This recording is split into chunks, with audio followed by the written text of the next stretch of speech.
Днес ще разгледаме тема, която възбужда доста противоречия, но не за размера, а за загрявката. И това, което правиш, не е точно загрявка. И сега ще разбереш защо. Епизод 5. Да започваме. Темата на днешния епизод ще бъде загрявката. Ще започна с това, че както при храненето, тренировките или възстановяването, така и при загрявката има общи правила и принципи, но е много важно как те ще се приложат за специфичните нужди на вашето тяло. Важно е да загряваме много добре, защото това ще намали риска от контузии. Ще позволи по-доброто изпълнение на упражненията. Също така ще можем да достигнем до по-добри силови резултати и ще повиши издръжливостта ни по време на тренировката. И не брат, това, което правиш, не е загрявка.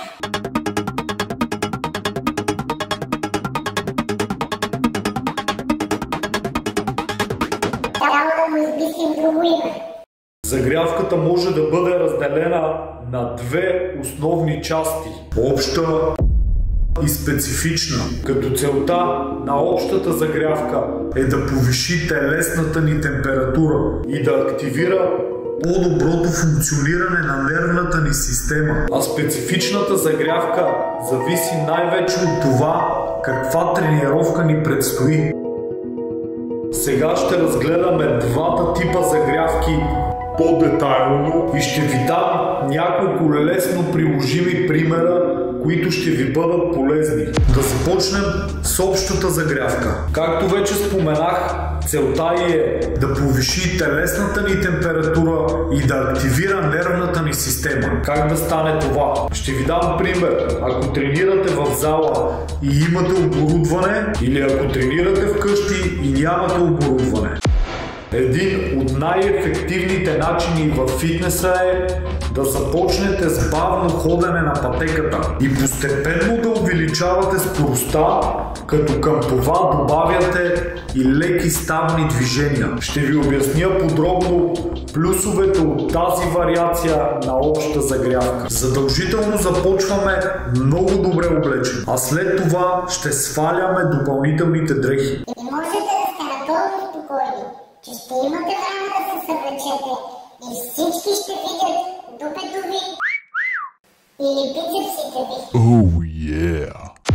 Започваме да ходим от степен 5 или 6, поред зависимост от пътеката. И на всяка една минута добавяме по 0,2. Като първите 1-2 минути може просто да вървим и да се настройваме психически за предстоящата ни тренировка. След това увеличаваме скоростта с 0,2 и добавяме едноставни движения.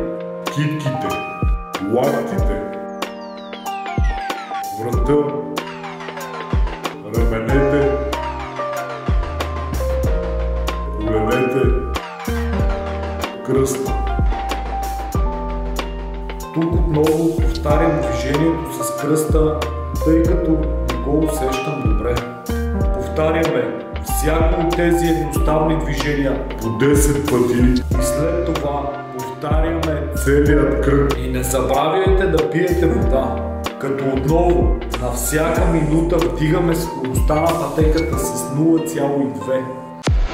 Следващата стъпка към този вариант на общата загрявка е да комбинираме две едноставни движения в едно, като по този начин ще започнем по-активно да стимулираме нервната система. И не забравяйте да пиете вода.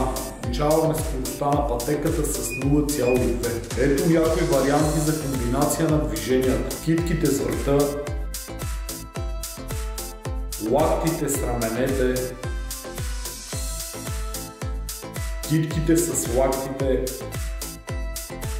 кръста с китките или други подобни движения, предпочитани от вас. Ezequiel, aí, vai pro jogo, Ezequiel. Vai agora, hein, Ezequiel. Vai, que dia corridinha. Но не точно такива. Като отново правим всяко движение по 10 пъти и повтаряме целият кръг. Следващата трета стъпка е за малко по-напреднали и съдържа елемент от специфичната загрявка. Като целта тук е да изберем подходящи за нас движения, които да ангажират мускулите по цялото тяло. Но не се колебайте, ако желаете да ги замените с други по-подходящи за вас. Hit it. Right. Come on. Но не точно такива. Тази част от общата загрявка за мен е много важна, тъй като след нея наистина се чувствам готов за тренировка. Усещам си мускулите топли и загрети, пулса ми е по-висок, леко съм задъхан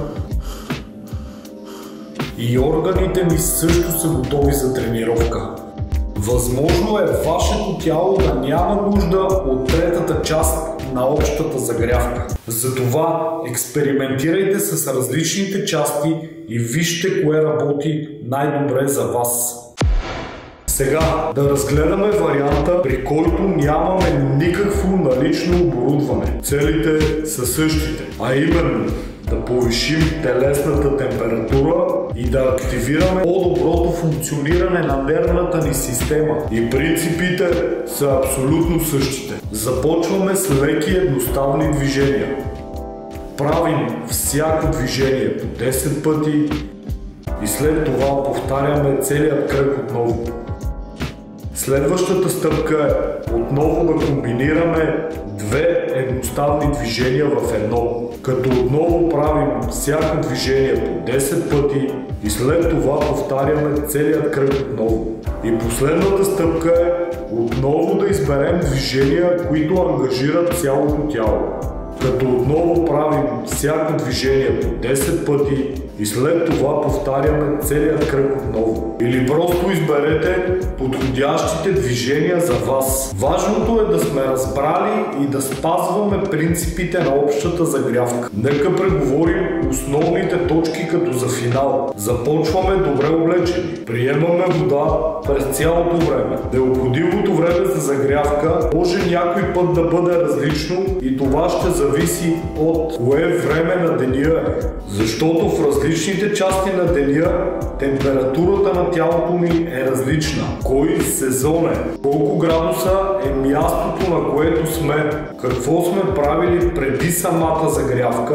Дали сме отпочинали или изморени? Какви движения ще изберем? И какъв вид тренировка ни предстои?